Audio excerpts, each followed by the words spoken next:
China, which is my remit, and since the company's in 211 countries, that's a bit of a vast architecture as the company seeks to basically work through its two priorities now, which are the rural initiative that Yasmin, you mentioned, and various things about trying to encourage more of the growth of online commerce and use of the internet, both in a business and a social construct in rural China, as well as basically taking these things globally.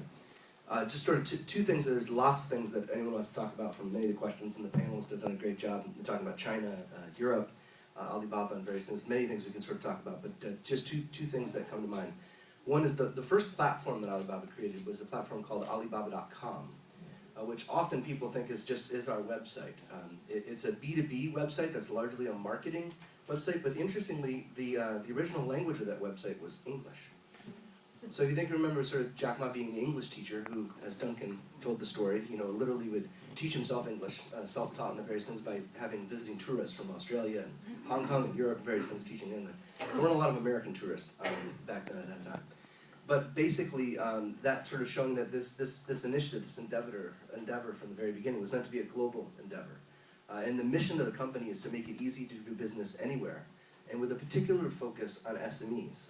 One of the things that Jack and the founding partners felt that they had a good idea of understanding what it takes to help SMEs grow, what are their sort of reasons, because he considers himself being one and all the struggles they went through initially in China. And so he's particularly has a burden for young people, for women, and for entrepreneurs learning how they can basically grow in a digital age, and realizing that requires collaboration, listening, and trying to come up with some new initiatives. So we welcome the discussions in Europe. As Yasmin and I've had several conversations about how to think through the digital single market and ways in which we can learn some things, various things, and also where we can contribute to that discussion.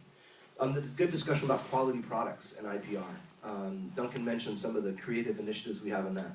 When you're a marketplace that has over 10 million merchants, 1.7 billion product listings a day, 435 million monthly consumers buying products and services on your websites, this is a very dynamic marketplace, and one that requires lots of new ingenuity, technology. Just doing takedown notices on product listings and various things isn't enough to stay ahead of various things. And so we have a very vigorous initiative at preventative and proactive kind of measures, working collaboratively with rights holders. There's a lot of legacy issues in the Alibaba ecosystem as the company has become more mature and grown up. Jack likes to say the company's still a teenager. It's only been around 17 years, and he has the goal of the company being around 102 years.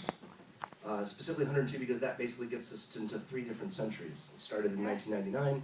You can basically sort of, and the idea that only then will it be viewed sort of successfully. And as many in the room know, in Chinese culture, the long term, very much the long term, sort of looking at things over a long term, 102 years is viewed, that only then will they basically be able to decide whether or not Alibaba has been a success. And again, the idea of being in the largest collection of small and medium-sized enterprises, connecting and doing businesses, will be determined about whether or not they've been transformationally successful for China, as well as sort of successful for the world. And as Jack likes to say, 100% made in China, but made for the world. And so that's some areas that we think are going to be important, in ways in which we think the business opportunities for European brands and European merchants selling into China and the Asia market is going to be very large, and things that we want to spend a great deal of time listening and learning and assisting as we seek to grow our local presence here in a way that's encouraging and building up European brands and creating more jobs here, and not just exporting everything to China. Thank you, Eric. Thank you very much. Any other questions? I have a couple of things. Yeah, please. I'll come to you in a second, yes. Good morning. My name is Bart Forsten. I'm a China consultant. So I'm Belgian. Most of my customers are Belgian companies or Dutch. And of course, they all look at Alibaba's development, and you see a lot of famous brands there. I mean, most of my customers are not